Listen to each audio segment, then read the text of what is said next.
eu não consigo liberar o perdão. Olá, meu nome é Thalita Alves e hoje eu quero compartilhar com você reflexões bíblicas para uma vida cristã prática vitoriosa. Me siga lá no Instagram, @ThalitaAlvesBrasil. Você está com dificuldades em pedir perdão ou em perdoar alguém? A gente sabe que quando nós não pedimos perdão, isso pode até mesmo nos adoecer. Thalita, parece que quanto mais eu oro, mais essa lembrança se torna presente. O que eu posso fazer? Alguém provavelmente fez algo para você, por isso você está ouvindo essa mensagem. Nós vamos meditar em Gênesis 37. Acompanhe comigo. Estas são as gerações de Jacó. Sendo José de 17 anos, apacentava as ovelhas com seus irmãos. Sendo ainda jovem, andava com os filhos de Bila e com os filhos de Zilpa, mulheres de seu pai. E José trazia más notícias deles a seu pai. Aqui a gente tem uma marca temporal, né? A gente sabe que José tinha 17 anos, nós não sabemos se ele havia já perdido a sua mãe ou quantos anos ele tinha quando a sua mãe faleceu, certo? E que a gente sabe que Jacó amava José mais do que todos os outros filhos, né? A gente tem aqui um advérbio de intensidade e por conta disso, uma túnica foi dada a ele, multicolorida, né? E isso fez com que todos os outros irmãos o odiasse e não pudessem mais falar com ele de maneira pacífica. A gente sabe que Jacó amava muito Raquel, então sabe que José, mesmo andando com os irmãos maus, ele decidiu que ele não faria as mesmas coisas que eles, né? Tanto é que ele reprovava o que eles faziam e por isso José contava tudo para o seu pai. Então a gente sabe que o comportamento íntegro, né, o amor de seu pai, uma conduta ali ilibada, era a marca de José. Então, além disso, tinha muita confiança do pai, tanto é que o pai diz, vai lá com os teus irmãos, né, por ver o que eles estão fazendo.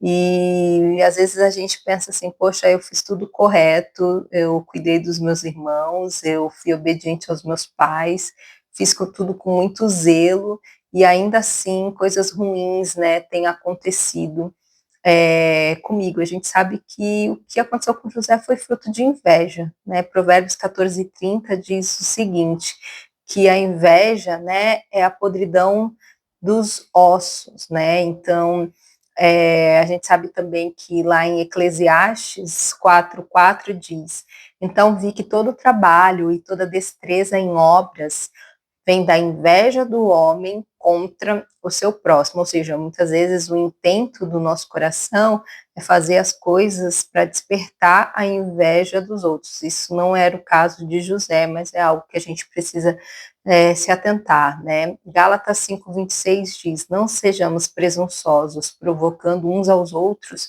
e tendo inveja uns dos outros. Você sabe que muitas vezes a gente usa as nossas redes sociais para causar inveja nas outras pessoas. Então, faz tempo que Deus tem conversado comigo. Use as tuas redes sociais, use os teus lábios e os ensinamentos que eu te dei para trazer vida, né, para as outras pessoas. Salmo diz que nós não, 37, né, que nós não devemos ter inveja daqueles que praticam a iniquidade. E aí José, né, na sua ingenuidade, ainda contou, né, um sonho que teve.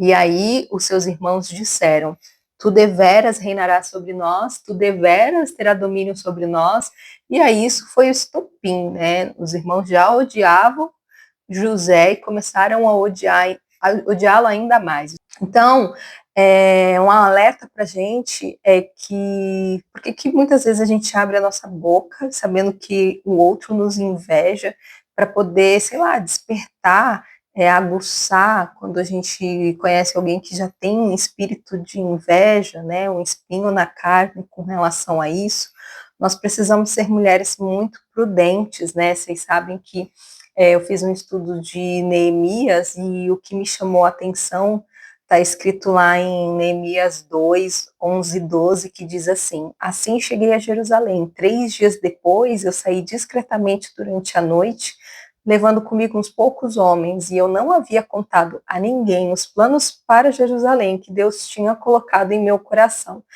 Não levamos nenhum animal de carga além daquele que eu montava, ou seja, Neemias, ele tinha projetos, planos, Deus tinha confiado a ele muitas coisas, mas ele decidiu que não iria contar para ninguém, né, o que Deus havia colocado como projeto, né, e aí diante disso os irmãos falam, vamos lançá-lo na cova, dizer que uma fera o comeu, né, e quando José chega, né, ao encontro dos irmãos, eles simplesmente fazem o quê? Tiram a túnica, né, aquela túnica de várias cores, que era um símbolo do amor e do afeto do pai. Então a gente sabe que o problema não era a túnica, né? Se de repente José desse a túnica, ia ficar tudo resolvido? Não, porque era uma coisa além disso. Tanto é que eles fizeram? Eles tingiram a túnica, né, dele de sangue. Então, a pergunta que eu faço agora para você, qual foi a túnica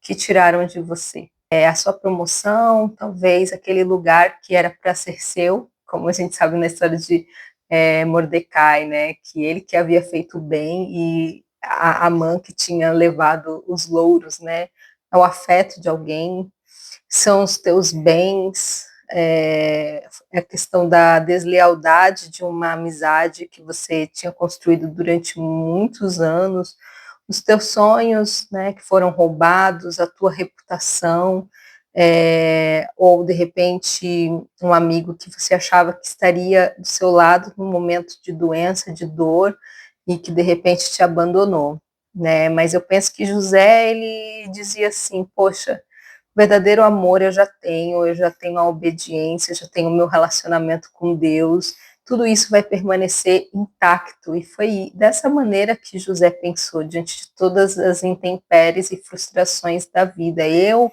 vou continuar sendo íntegro, eu vou continuar sendo uma pessoa que vai falar a verdade, eu não vou andar com a manada, eu tenho certeza das minhas convicções. Mateus 5,40 diz: se alguém quiser processá-lo e tirar-lhe a túnica, deixe que também levem a capa, né? Então, o que as pessoas querem de você por conta da inveja, saiba que você andando com Deus, você sendo uma pessoa íntegra, você vai se refazer.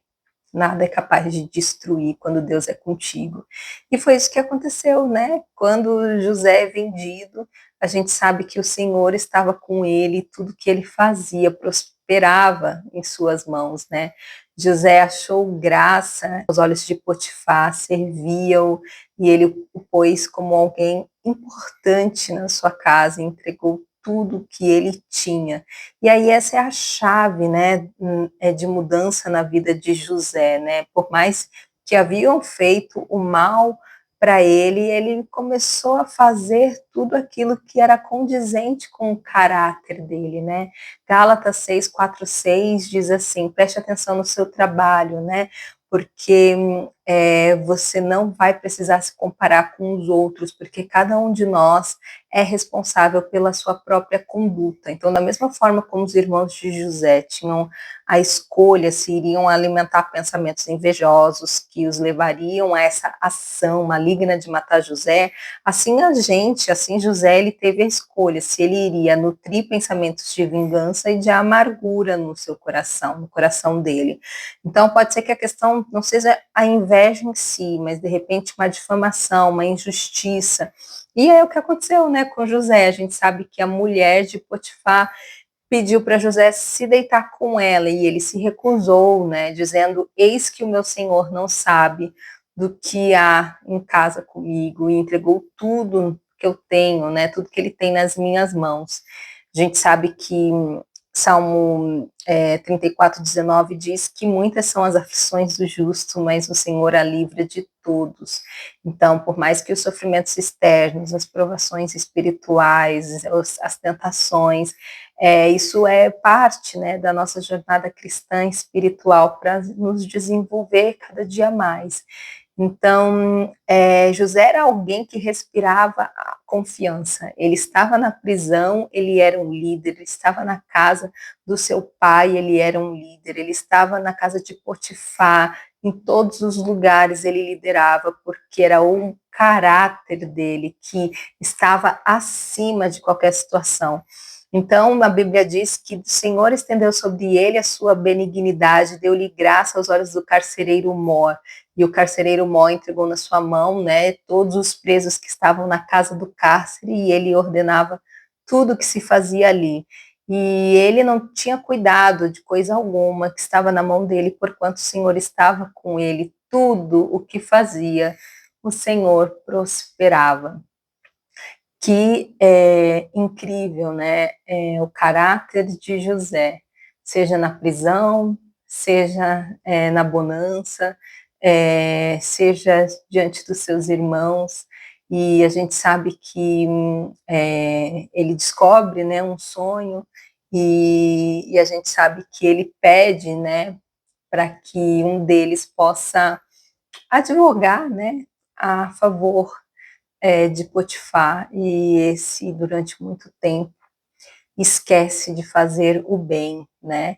Esse copeiro Mor, né? Ele não se lembrou de José, antes se esqueceu dele.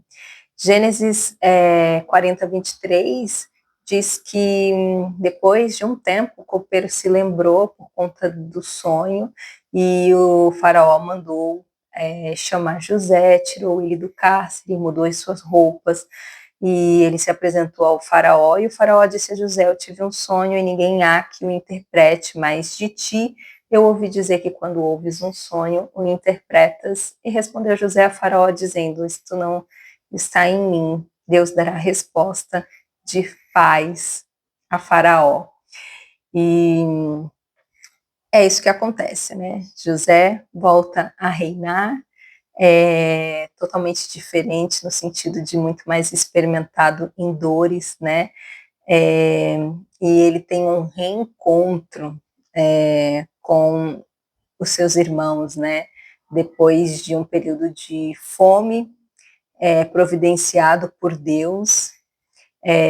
A gente sabe que José, com a sua prudência, né, fez com que durante muitos anos ele pudesse estocar alimento, né? E esse estoque fez com que os seus irmãos e os outros povos vizinhos fossem até o Egito para poder, de fato, sobreviver. E uma das passagens mais emocionantes, né? Ele levanta os olhos e viu a Benjamim, seu irmão, filho de sua mãe, e disse: este é o vosso irmão mais novo, de quem falaste. Depois ele disse: Deus te dê a sua graça, meu filho. E José apressou-se, porque as suas entranhas comoveram-se por causa do seu irmão. Procurou onde chorar, entrou na câmara e chorou ali, né? A câmara seria o quarto. Depois lavou o seu rosto, saiu e conteve-se e disse: ponde pão. Em Gênesis 43, 29 e 31 diz: então José não podia se conter diante de todos os que estavam com ele e clamou: fazei sair daqui a todo homem. Ninguém ficou com ele, e quando José deu a conhecer a seus irmãos, ele levantou a sua voz com choro, de maneira que os egípcios o ouviam, e a casa de Faraó o ouviu. Aqui a gente não está falando, né, gente, de 46 metros quadrados, nós estamos falando de um palácio. E a dor que existia de José, ela continuava lá, né, era uma dor da traição, da indiferença, do abandono, da calúnia, de tantas coisas que aconteceram no passado, mas ainda assim a gente sabe que José fez diferente. E aí ele diz, né, não fiquem chateados por vocês me terem vendido, porque foi para a conservação da vida que Deus me enviou adiante de vós. Assim não foste vós que me enviastes para cá, senão Deus, que me tem posto por pai de Faraó, e por senhor de toda a sua casa, e como regente em toda a terra do Egito. E em Gênesis 45, 5, 8, está escrito isso. E José lhes disse: não temais, porventura estou eu em lugar de Deus? Vós bem intentastes mal contra mim, porém Deus o intentou para o bem, para fazer como se vê nesse dia, para conservar muita gente com vida.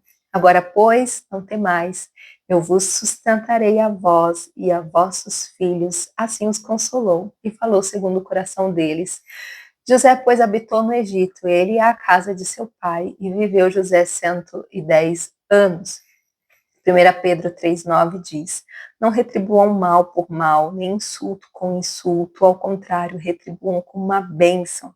Foi para isso que vocês foram chamados, e a bênção lhes será concedida. Salmo 33,4 diz: pois a palavra do Senhor é verdadeira, e podemos confiar em tudo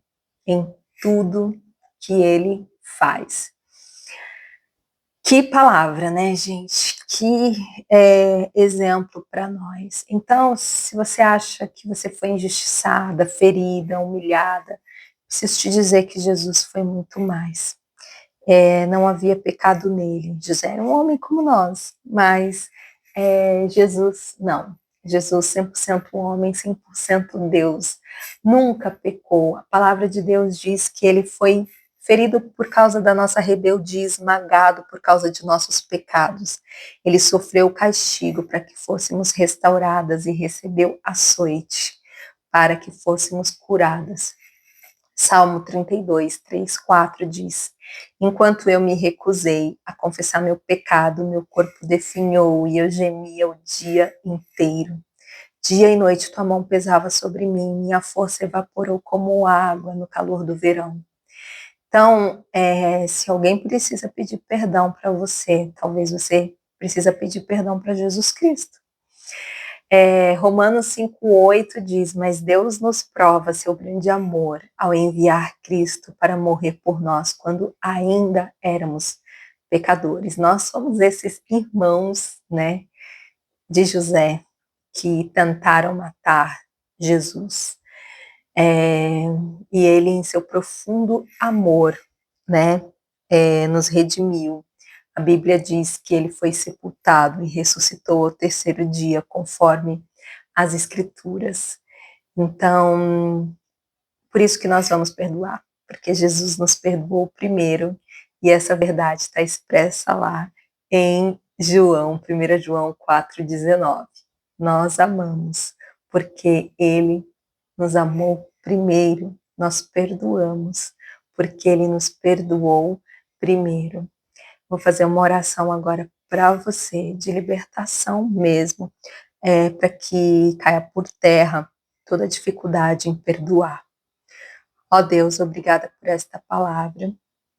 Obrigada porque, primeiramente, o Senhor morreu na cruz por nós, sendo pecadoras. Nos perdoe e nos ajude a perdoar. Que você possa tomar hoje, agora, uma decisão. Pegar esse telefone, mandar mensagem para alguém, marcar um café, dizer o que está no teu coração e resolver as rusgas e aquilo que tem te impedido de caminhar. Que a gente use o exemplo de José, que tinha convicção de que se manteria íntegro e que não deixaria que pensamentos ruins tomassem conta dele em qualquer circunstância. Ele decidiu no coração servir e amar intensamente, fazendo aquilo que era correto. E por isso o Senhor estava com ele e tudo o que ele fazia prosperava. Essa é a palavra de hoje para a sua vida. Até